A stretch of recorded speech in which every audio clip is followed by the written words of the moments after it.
አጥብቆ የወደደ ሰው በትንሽ ነገርም አጥብቆ ሊጠላ ይችላል። መጠንቀቅ አለበት። ለፍቅሩ ዋጋ ካልተሰጠው ፍቅር የሚከስረው መቼ ነው ከተባለ ለፍቅሩ ዋጋ ሳይሰጠው ሲቀር። ፍቅር ክብር ካልተሰጠው ይጠፋል። ፍቅር ክብርን መንካት የለበትም።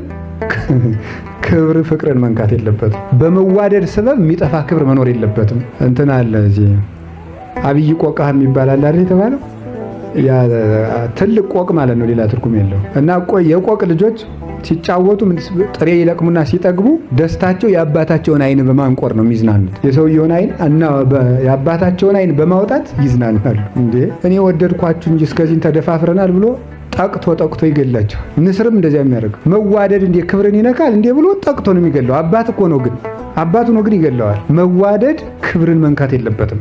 ክብር ደግሞ ፍቅርን ማስቀረት የለበትም። እግዚአብሔር ያን ያህል የከበረ ሲሆን ግን ዝቅ ብሎ የሚወድ አምላክ ከድሃ ቤት የሚገባ የእኛን ስጋ የለበሰ በእኛ ቃል የተናገረ በእኛ ምድር የተመላለሰ የእኛን ውሃ የለመነ የእኛን ቁራሽ የለመነ ነው። ዝቅ ብሎ ነው የሚወደን።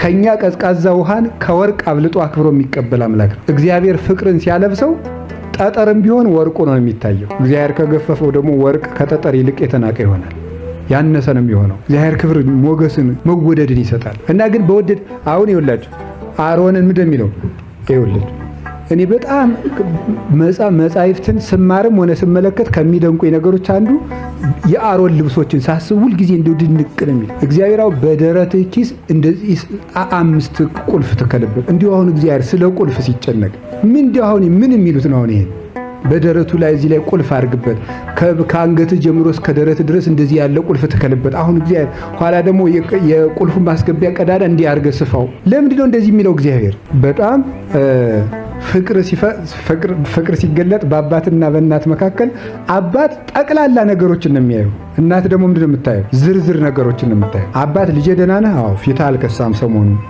አዎ። ወፍረሃል? እሰይ ልጄ ነው የሚለው። እናቱ ደግሞ እዚች ላይ የሆነች ሳር አለችብህ እስከዚያ ድረስ ነው የምታየው ማለት ነው። እና እግዚአብሔር ግን አባት ብቻ አይደለም እናት ጭምር ነው። እና ቅዱስ ያሬድ ለዚህ ነው አንተ አባታችን ነህ፣ አንተ ደግሞ እናታችን ነህ የሚለው። እግዚአብሔር እናትነትንም አባትነትን የሚያሟላ ነው። እናት ብትሆን አባት መሆን አትችልም። እንደ አባት ደግሞ አትጠብቀን፣ ማልቀስ ነው ካቃታ። አባት ደግሞ አባት ነው፣ ይጠብቅና ግን መንከባከብ ይጎድለዋል። እግዚአብሔር እንደ እናት ነው ይንከባከብ። እናት ነው እንጂ ምን እንደ እናት ነው።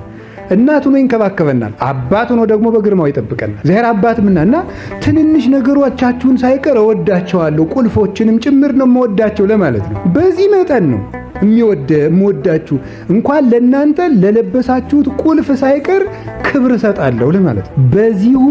በዚሁ መጠን ግን እግዚአብሔር ይሄ ቀላል ነው፣ ኧረ ይሄ ቀላል ነው፣ ስንት የባሰ ነገር አለ ይሄ እንደው የሚል ሰው